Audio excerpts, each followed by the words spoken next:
Alright guys, so we have something new from Radioddity. They asked if we wanted to review a GMRS radio. So while I don't do unboxings really on this channel, we're going to see what they sent.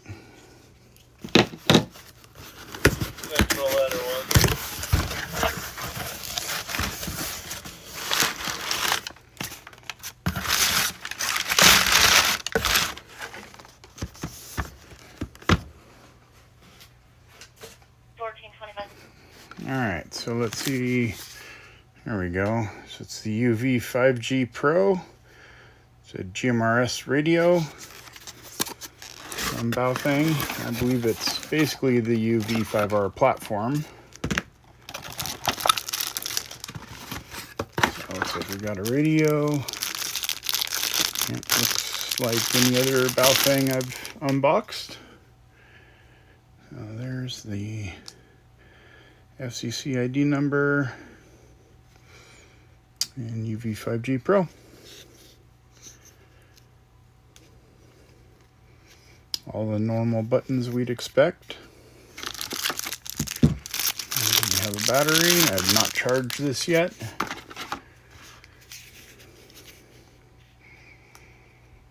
Let's see if that'll focus. It doesn't look like it. So it's 1800 milliamp hour battery. And we'll get an antenna on here.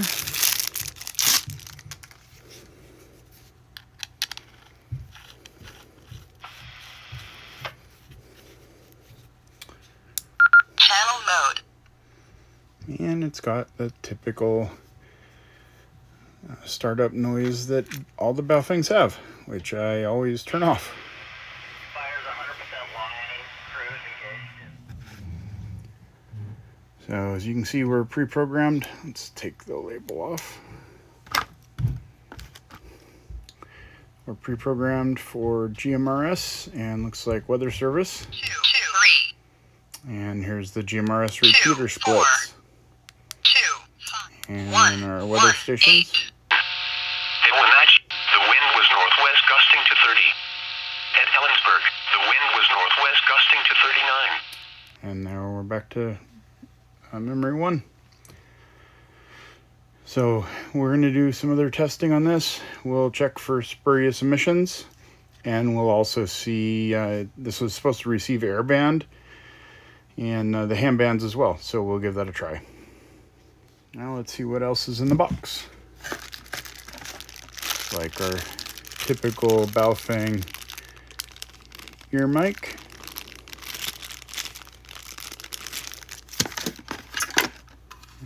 Desk charger, they've changed a little bit.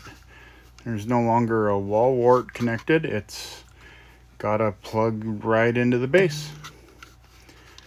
So that's kind of nice, but the downside of that means you can't get the USB charger that plugs into the base to charge your radio from any USB outlet.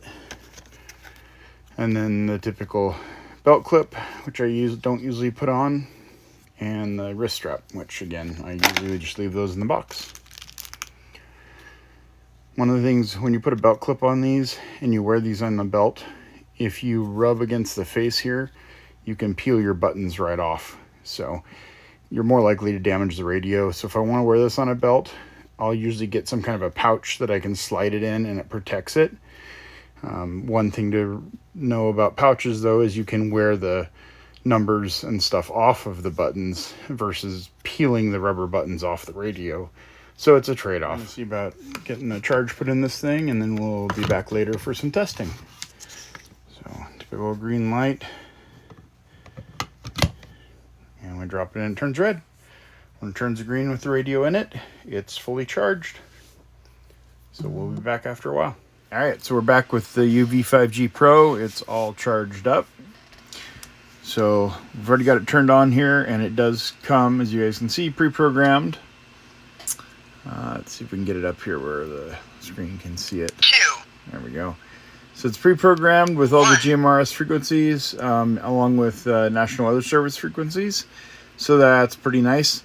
This will receive ham radio and I believe AM aircraft band, which we will give a test here after a bit. But right now we're going to look at how good the transmission is, how clean the signal is. Baofengs are known for being inexpensive radios, which means sometimes they make it out of the factory and some of the parts aren't the best, and so they have what we call spurious emissions, where it's supposed to be transmitting here on this frequency, but it's got a birdie that transmits over here, and maybe another one over here, and another one over here, and well, this one over here might be on a public service frequency, and maybe it's interfering with law enforcement or EMS medical services. So it's important to have a clean transmission where you have the primary frequency you're transmitting on and not much else. You don't really want to see any little spikes out here from the transmission. A few little tiny ones are okay, that happens, but they've got to be small. So this is a small spectrum analyzer. So we're going to turn it on here and let it boot up. We've got it set to sweep the area that the GMRS frequencies are in. We'll go ahead and, not that it really matters this close, but we'll go ahead and pull that antenna up. So we're on GMRS 1, and hopefully you guys can see that screen fairly well. Here, let me see if I set it down so it's a little more stable. All right, so I'm going to transmit on the Baofeng, and we'll see what happens on, you can see the big spike, and then everything settles down. So this looks pretty good. I don't see any spurious spikes coming off. Those little ones, some of those are local interference. They're not coming directly from the radio. So if they were coming directly from the radio, they wouldn't be kind of bouncing around all over like they are. So those you can just kind of ignore. What we're looking for is to make sure we don't have any little spikes sitting over here beside our main frequency, and we don't. This looks like a pretty clean radio. We'll try a couple frequencies here and see what we can see. So that was GMRS 1. So let's go up to like 0, 2, 0. Alright, we'll go up to GMRS 20. Alright. So here we go. We're back to just what this can receive from around the area. We'll go ahead and key up again, and the same thing will happen. You'll see the spike, and then the frequency graph here at the bottom will spike up, and then everything will settle down. And after it's settled, that's what we're worried about seeing. So here we go. All right. So again, we've got our main carrier frequency, and not really any little birdies to speak of that are off to each side. So overall, again, this looks like a pretty clean transmitter.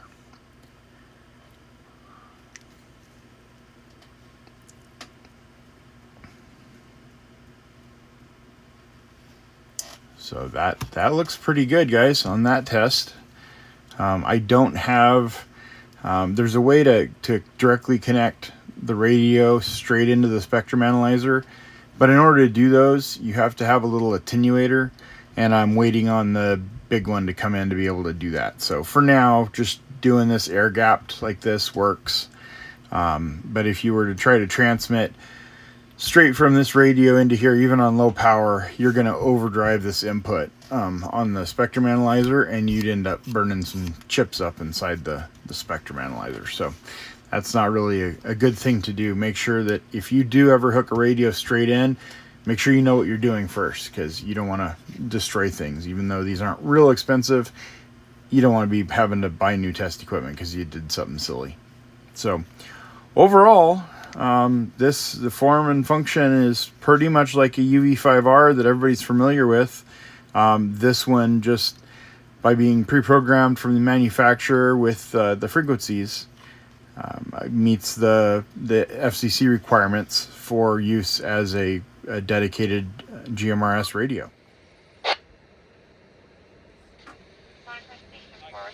For a fall 957 Granite Ridge Drive. 957 Granite Ridge Drive. This board cap.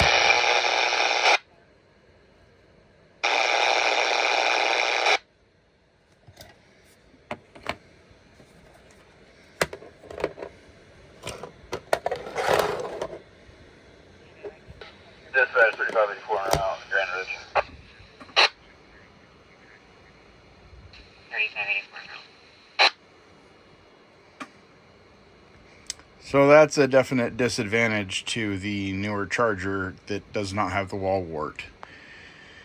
Is if you want to have the radio on the charger and listen to it at the same time, it produces a lot of interference. And this charger here is one of my older Baofeng chargers that has a wall wart and then plugs in with the little barrel plug in the back. Alright guys, well, I've been playing with this radio from Radioddity for about a month and a half. So far, it seems to have the same amount of battery life as a typical UV5R, so they're really good, which is awesome. As usual, you know, Radioddity makes some great radios. I've been playing with their DMR radios for a long time. I bought these, and I also have one of their little CB radios in my truck, and I will try to insert a link here for that one. It's also been a really good radio, and it's tiny. It's the size of a pack of cards almost, and it's a full 4-watt AM CB radio. So, you know, really nice when you don't have a lot of space in a vehicle. And maybe here soon we'll do a review of that. I've been running that one for a long time as well. And those are ones that I spent my money on. I've spent quite a bit of money through Radioddity, and I've always been really happy with their radios. So this radio was the first one they've sent me to review. I didn't pay for it. And the things that I've found is it works really good, works on GMRS just like it says it should, receives NOAA weather radio right out of the box. The AM receive on it for aircraft, it works, but it's not excellent. The audio quality in AM, of course, isn't as good as FM anyway, but this radio doesn't receive maybe as well as a good communication scanner wouldn't, and I wouldn't expect it to. It's kind of just an extra, you know, feature that this radio can do. And, you know, like anything, when you have a specialized radio that's designed specifically for that, it's going to do a better job.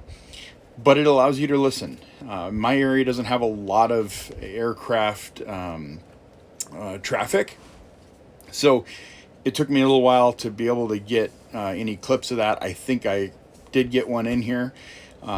It's kind of hard to hear, but part of that's just listening to a radio on a camera.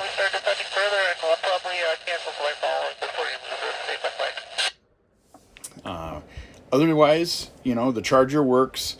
As you guys saw, the charger puts out some interference if you want to have the radio on and listen when it's in the charging station. If you're never going to do that, then that's probably not an issue for you. If you have an older Baofeng charger, it does work because they're the same platform. And then you could have it on and listen in a charger and have that charging while it's on. Otherwise, it puts out a lot of interference, as you guys could hear in the video clip that I got with that. And I wouldn't want to listen to it personally when it's sitting in the charger dock. So that's really the only downside I've found to this radio.